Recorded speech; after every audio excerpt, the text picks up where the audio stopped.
Hello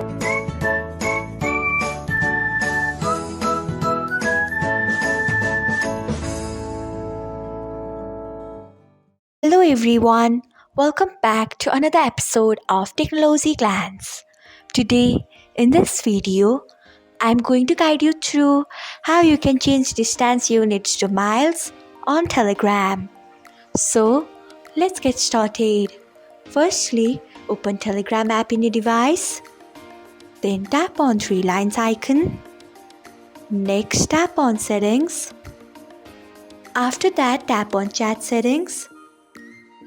Then scroll until you find distance units. Next, tap on it. Then tap on miles. So this is how you can change distance units to miles on Telegram. Thanks for watching.